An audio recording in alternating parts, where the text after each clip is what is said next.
रहेको महादेव टोल विकास संस्था नेवारपानीबाट अध्यक्ष बहादुर गुरुङज्यूको उपस्थितिमा आइपुगेका छौँ। लामो यात्रा, मलाई लाग्छ 20 घण्टाभन्दा बढी लामो यात्रा तय गरेर यतिखेर मानव सेवा आश्रम मुख्य कार्यालय हेटौडाको यो एकै पण्डालमा आइपुग्नु भएको छ। म सबै मकवानपुर जिल्लावासी गौतम र कर्णाली प्रदेशको संयोजक एकलाई सफल बनाउन जुटिँदै रहनु भएको छ। सन्ता गौतम, म एउटा स्वागत भजनमा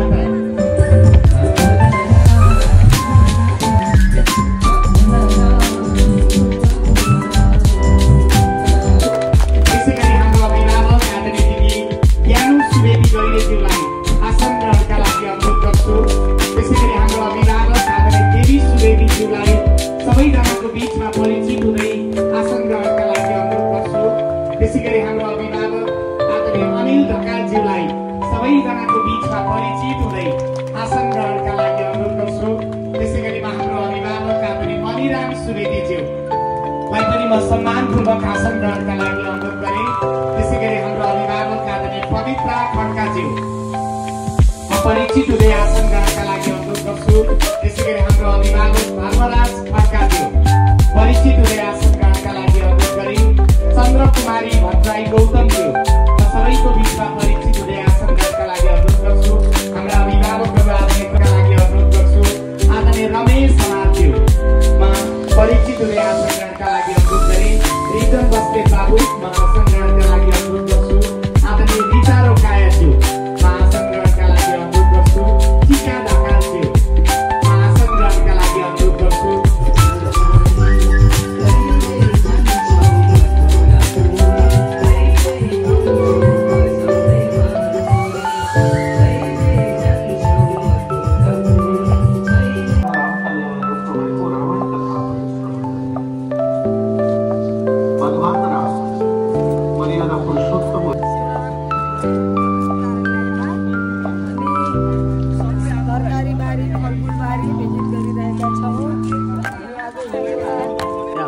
प्रजातिका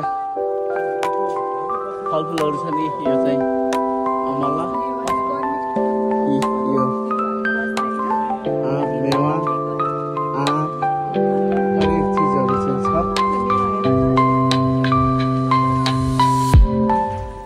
खाना पकाउने स्टिम रहेछ यहाँ। डेली 300 जनालाई खाना पकाउनु रहेछ। यहाँ चाहिँ गौ सेवा रहेछ।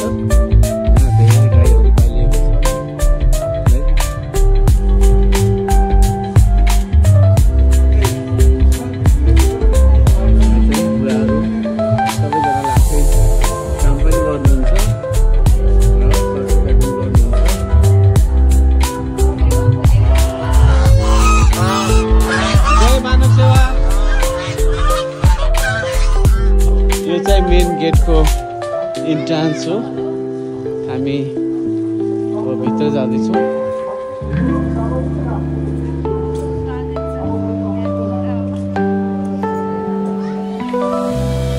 सो एकदम राम्ररी सजाएर राखिएको छ। यो चाहिँ मानवताको मन्दिर। यहाँ फेरि अर्को वाटरफल्सहरू बनाइएको छ। हिमालबाट आइरहेको पानी।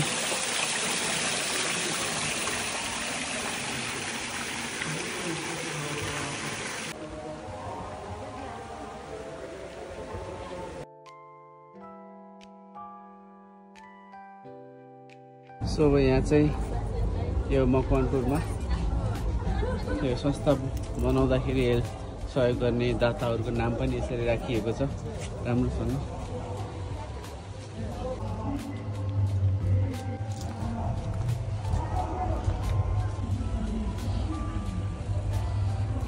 यो चाहिँ थेरापी रुम हो।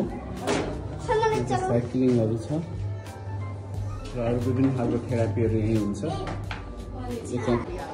मानव सेवा आश्रम केन्द्रीय कार्यालय भैरवा जुन हेटौडामा हामी आयौँ। यहाँ धेरै राम्रो रहेछ। जुन यहाँको चाहिँ भूगोल पनि धेरै जग्गाहरू रहेछ र सुन्दरता बगैँचाहरूदेखि लिएर हरेक कुरा व्यवस्थित रूपमा गरिएको रहेछ। यसबाट हामीले सिकेर सुर्खेतमा पनि कर्णाली प्रदेशमा हामी यस्तै भव्य जुन चाहिँ बनाउने जुन हामी अब आगामी दिनमा बनाउँछौँ त्यो पनि बनाउने प्रयास गर्नेछौँ। धन्यवाद। आज म एउटा मानव सेवामा आउँदाखेरि सबै एकदमै खुसी भएको छु। यहाँको बनावट, यहाँको बाआमालाई गरेको सम्मानदेखि म धेरै प्रसन्न भएको छु। मेरो पहिलो भ्रमण पनि रहेको छ, यसमा म धेरै खुसी छु। नमस्कार, मेरो नाम ज्ञानी कुमारी सुवेदी गैरे। म कर्णाली प्रदेशबाट यहाँ आएको छु। कर्णाली प्रदेश मानव सेवा आश्रमको अभिभावक पनि हुँ म। यहाँ मानव सेवा आश्रमको प्रमुख मुख्य कार्यालय हेटौडामा महायज्ञ लागेको अवसरमा हामी आज यहाँ आएका छौँ। यहाँ आएर हामीहरूले मुख्य कार्यालयको वरिपरिको दृश्य, यहाँ गरिरहेका कामहरू, यहाँ भइरहेको यो रमणीय आनन्दीय दृश्य देख्दा असाध्यै आनन्द लागेको लाग्छ। मानिसहरूलाई कतिपयलाई त आफ्नो घरभन्दा पनि यहाँ बस्दा नै स्वर्गीय आनन्द जीवनको आउँछ जस्तो अनुभव भएको छ। असाध्यै राम्रो छ, खुसी छु। नमस्कार, गङ्गाराम आचार्य। म सुर्खेत वीरेन्द्रनगरदेखि मानव सेवा आश्रमको केन्द्रीय कार्यालय टेडोसम्म आज हामी सुर्खेतबाट आइपुग्यौँ र यहाँ आउँदाखेरि मलाई बाटोमा धेरै अप्ठ्याराहरू भए। त्यो सम्झिँदाखेरि पनि यहाँ देख्दाखेरि आमा बुवाको स्याहार सुसार, यहाँको व्यवस्थापन देख्दाखेरि मानवीय कार्यमा एकदमै सर्वोत्कृष्ट कार्य चाहिँ मानव सेवा आश्रमले गरिरहेको छ। यसको लागि चाहिँ सम्पूर्ण मानव सेवा आश्रमका केन्द्रीय पदाधिकारीज्यू र सम्पूर्ण टिमहरूलाई हृदयदेखि नै हार्दिक आभार व्यक्त गर्न चाहन्छु। सबैजनालाई नमस्ते, म रमेश हमाल।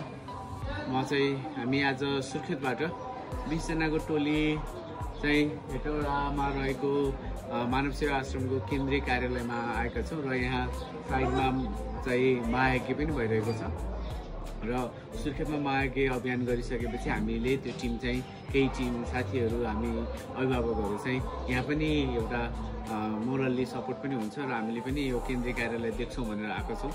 र यहाँ आउँदाखेरि यो लेक घुम्दाखेरि यस्तो चाहिँ आश्चर्यजनक भयो कि एउटा बुढा वृद्ध अनि बालबालिकाहरूलाई राख्ने एउटा संस्था चाहिँ एकदमै राम्रो, यस्तो व्यवस्थापन र यस्तो राम्रो सुन्दर हुन्छ भन्ने चाहिँ मैले कल्पना गरेको थिएन।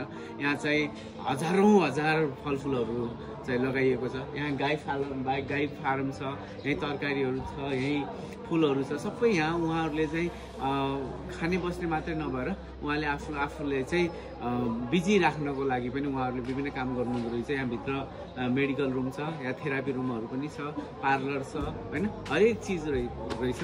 So thank you so much.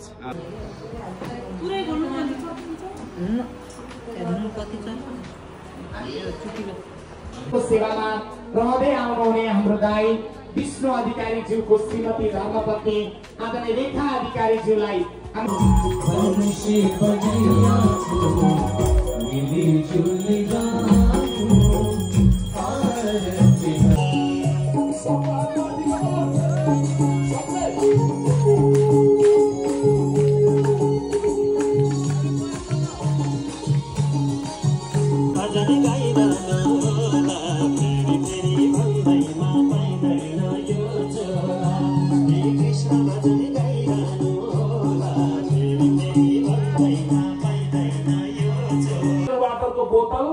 यहाँ बाटोमा सानो पसलमा 20 रुपियाँमा पाइन्छ।